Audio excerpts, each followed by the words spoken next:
entendeu? Já deixa marrom, já lá é só o sol aparecer, despontar, e você estando no solo, você sente o cheiro de queimado. É incrível. Embora quando eu digo queimado, não pegou fogo, não fez labareda, nada. Em primeiro lugar, o que se visualiza é a folha queimada, né? Depois você vai percebendo que o ramo também está preto, né? Aí você procura se inteirar melhor e começa a descascar o tronco, e você vê que também o tronco também está na situação, né?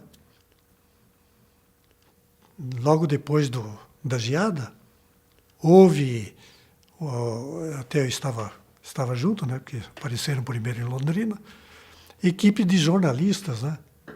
Que vieram só para dimensionar o problema que tinha acontecido. Então, jornalistas europeu, americano, né, que eles vieram aqui e percorreram algumas fazendas, além da visão de conjunto, né, por avião, eles sentiram de perto o que aconteceu nas propriedades de café, né, e o problema social que podia gerar em função dos pequenos proprietários, né? Não tem salvação. Então você tem que fazer o quê? Decepar, com cera, cortar as folhas, deixar um pouco de galho para esperar a brota, de 2 para 3 anos para poder produzir outra vez. Não há como não tem meios de café geado, numa geada negra, de você ter recuperação antes de 2, 3 anos. Então o caminho é a decepa. Serra. Teve muita gente que já 2 dias após a geada, já telefonando a seus corretores, aqui no caso, inclusive comigo, fazendo encomenda ou procurando casas especializadas em venda para comprar essa serra pequena. Para os funcionários serrar o pé do café e esperar. Nova vida, novas floradas. Uma das minhas filhas casou naquele tempo e o casamento foi aqui, foi nessa varanda aí. E para a gente enfeitar com flores, não havia flores, não havia nem folhas verdes por aí para fazer o enfeite. A única coisa que tinha minha esposa tinha um orquidário aí, então, e tinha orquídeas florescendo, que estavam protegidas da geada. Então a decoração era tudo de orquídeas. Não havia flores. Ali para cima, onde tem esse bosque, logo para lá dessa estradinha aí, era café. Esse café estava todo geado. Para cima desse café tinha um campo de futebol, que não tem mais hoje. E nós fizemos o estacionamento das visitas para que vieram para o casamento no campo de futebol. Então tinha um trilho, ia ser no meio do café, mas não tinha mais café. No meio dos tocos do café, o pessoal ia a pé, pusemos pó de serra, coisa no chão para não pisar muito no barro. E isso eu lembro que o café não existia mais, tinha os troncos pelados e não tinha uma folha verde, não tinha uma flor para fazer decoração aí. Mesmo com a ocorrência da geada, houve safra colhida em 1975. Isso porque o amadurecimento dos frutos do cafeeiro tinha se dado em tempo certo, entre abril e maio. Naquele ano, o Paraná colheu metade da produção brasileira. Depois do esforço de colheita rápida dos frutos, os agricultores voltaram a atenção para as safras seguintes. Com uma geada tão profunda e abrangente, a produção dos próximos anos estava condenada. Com os pés atingidos até a raiz, nada mais poderia ser feito além de se plantar novos cafezais, que começariam a produzir somente 3 anos depois. Não houve grandes prejuízos para a safra colhida. Então o Paraná naquele ano colheu uma boa safra, 11,7 milhões de sacas, né? O ano seguinte colheu 0. E o café já vinha atravessando uma fase relativamente ruim. Os preços já tinham caído pelo excesso de produção no mundo. O mundo estava produzindo mais do que consumia, então por isso que nós tínhamos essas cotas de sacrifício para queimar café, as cotas do governo comprando para poder equilibrar o mercado. Então já havia um desânimo na cafeicultura de um modo geral. A geada veio e então aí foi um total desânimo. Nós sentíamos que o retrato da agricultura paranaense ia ser mudado. Não afirmo recuperar todo o pé de cafeeiro que foi atingido pela geada, mas sim aproveitar essa oportunidade para refazer a sua cafeicultura nas normas técnicas mais avançadas e que o Paraná tem condições de dar. A previsão do prejuízo total causado pela geada seria o equivalente hoje a 4 bilhões e meio de dólares. Passados os primeiros momentos, não demorou para que os cafeicultores começassem a pensar mais seriamente na mudança de cultura agrícola, estimulada pelo governo desde a superprodução de café no Paraná na década de 60. E como o café já não tinha mais tantos estímulos quanto nos anos passados, o cafeicultor se viu em uma situação limite. Eu acho que aquilo é uma tragédia programada, né? Já estava programada. Nós tínhamos os elementos das geadas anteriores, o estrago provocado, né? E, é claro, havia um aferramento, uma tal esperança em relação ao café, porque isso é esperança, o cara leva uma geada, aí tem uma produção boa, né? Entende? Então, essas coisas, a esperança não matava. Mas essa de 75 foi uma pancada, vamos dizer assim, uma pá de cal na cafeicultura paranense, porque já estava sendo minado pela questão da erradicação, que começou em 61. Porque, na realidade, se você talvez olhasse com um olhar mais frio, é claro que o cafeicultor não via assim, né? Mas você via que a situação da política cafeeira brasileira é insustentável. Não havia como você aguentar uma situação em que você estava produzindo mais de um produto do que havia uma demanda agregada e essa demanda estava sendo suprida por uma oferta crescente. De certa forma, fazer a erradicação era se encontrar rapidamente com a realidade que viria em seguida já. Então, o que nós tínhamos, às vezes, de conversa da erradicação da cafeicultura era também com o sentido de dar um novo patamar de desenvolvimento econômico. Um pouco para fugir da monocultura cafeicultora, como chamavam, não é? E essa suscetibilidade que tinha no inverno, mas um pouco também porque realmente havia necessidade de nós reduzirmos os estoques de café no Brasil. Curiosamente, acabou sendo o IBC, que era o órgão de fomento do café, que teve que levar à frente a política de erradicação. Porque o IBC, digamos, dentro de uma estrutura governamental, nesse momento já muito mais autoritária, né, o governo militar chegou e disse, olha, não pode aguentar essa situação. A cafeicultura no Brasil, neste momento, está sendo um instrumento, talvez, de conquista de novas áreas antes não explorada economicamente como o Cerrado. Está talvez novamente em pequenos microclimas do Nordeste, proporcionando emprego a uma parcela ponderável de patrícios nossos que necessitam de trabalho. Está talvez neste momento renovando e dando vida nova às zonas tradicionais de Minas Gerais. O programa de erradicação tinha começado mais de uma década antes. A cada pé de café que era eliminado, os cafeicultores eram indenizados. Eles também recebiam auxílios para diversificar a produção, diminuindo progressivamente a área cafeeira. Vigorava o pensamento do ex-ministro da Fazenda, Roberto Campos, que queria acelerar o processo de modernização do Estado Nacional.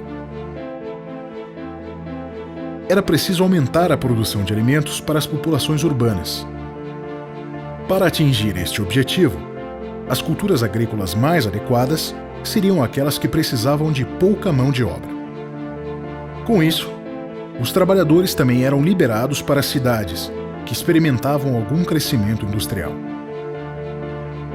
O café era uma cultura permanente, de trato manual, o que impossibilitava o avanço tecnológico na agricultura, um dos objetivos do regime militar.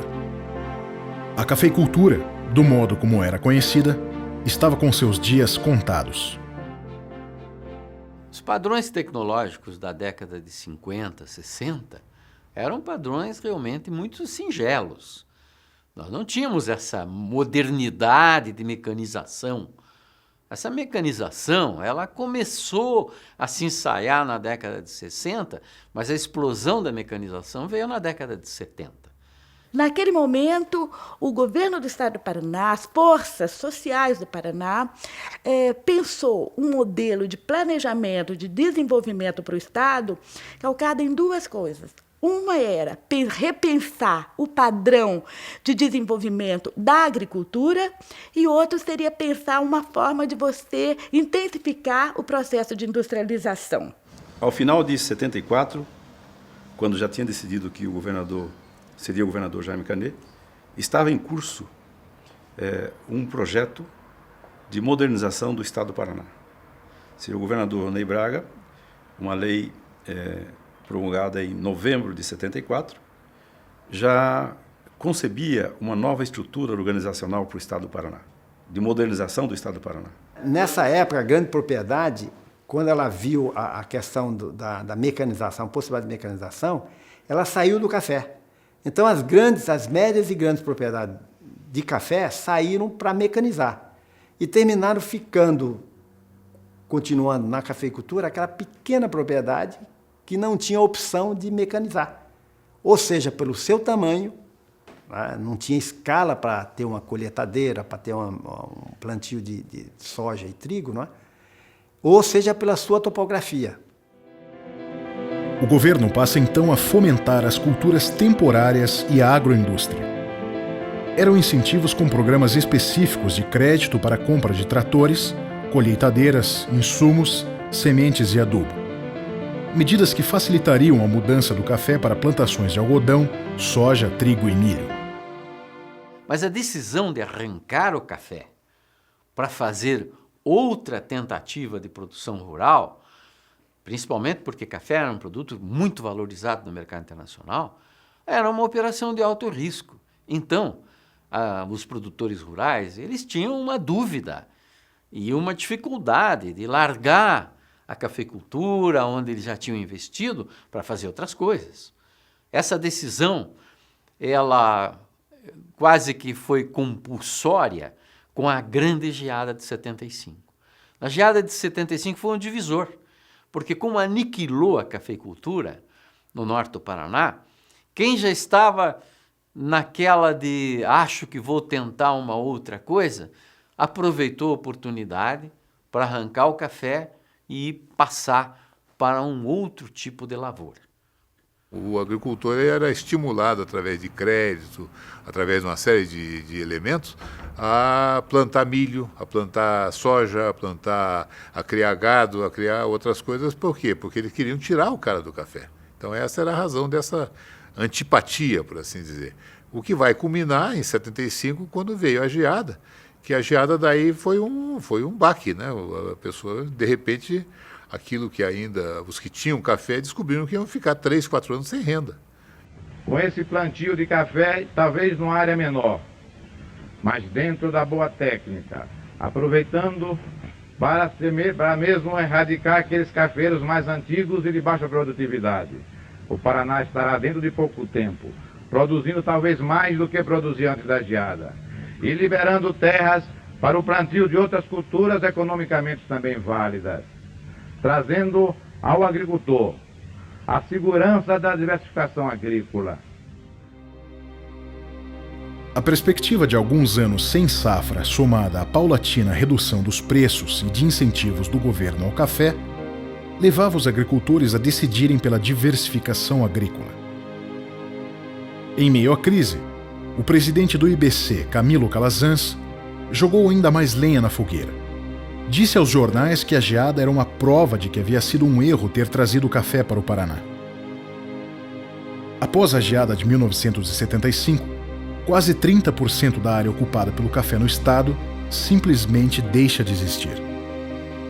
Como resultado disso, nos anos seguintes, cerca de 100 mil propriedades de até 20 hectares são incorporadas a estabelecimentos rurais maiores.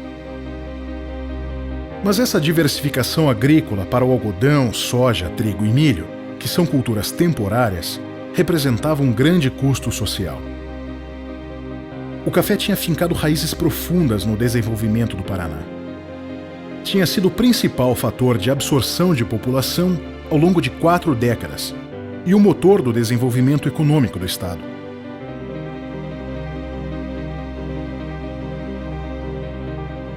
A troca de cultura agrícola seria um caminho doloroso, principalmente pelo conjunto de características da produção cafeeira que vigorava ainda em 1975. O café era cultivado em pequenas propriedades, que tinham no máximo 16 mil pés plantados. E quase a metade das áreas cafeeiras não estava nas mãos dos donos da terra. Elas eram cultivadas principalmente por parceiros, meeiros e porcenteiros, e nas grandes fazendas, em regime de colonato, com famílias vivendo dentro da propriedade. Se você pegar o norte pioneiro e o norte novo do Paraná, ou seja, de Londrina, principalmente de Cornélio Procópio até o Ribeirão Claro, essa região norte pioneiro, ali é onde concentrava as fazendas grandes de café. Se você pegar o noroeste do Paraná, ou seja, de Maringá até Autônia, ali já foi o tipo de colonização, ali predomina a pequena propriedade. A propriedade cafeira, a predominância é de propriedade de 5 a 10, 12 alqueires, 20 alqueires, são pequenas propriedades, né? O café tinha todo um conjunto de características de produção, tudo isso, que eram extremamente importantes em termos sociais, por exemplo. O café era tipicamente uma produção de pequenas propriedades. Por quê? Porque uma saca de café chegou a valer, digamos, 150, 160 dólares. Uma tonelada de soja, naquela época, valeria 160 dólares. Então, e pesava 16 vezes mais. Então, o cara com uma pequena extensão de terra, ele plantando café, ele se mantinha. Ele mantinha ele, a família, né? As fazendas de café, que o Paraná sempre teve, normalmente tinham suas colônias, onde morava, onde o empregado ali, o meieiro, o parceiro, o porcenteiro, aquele que trabalhava no café, ele tinha também a casa para morar. Ele tinha, na maioria das vezes, luz elétrica, né? Tudo, ele tinha toda a comunidade dele. Ele cuidava de uma produção de café, podia plantar para sua subsistência e parte do café colhido era dele e parte era do proprietário da terra. Então isso era um contrato de parceria. Esse perfil fundiário peculiar e também o modo de produção faziam o café ser conhecido como o melhor patrão da agricultura. Os cafezais davam trabalho o ano todo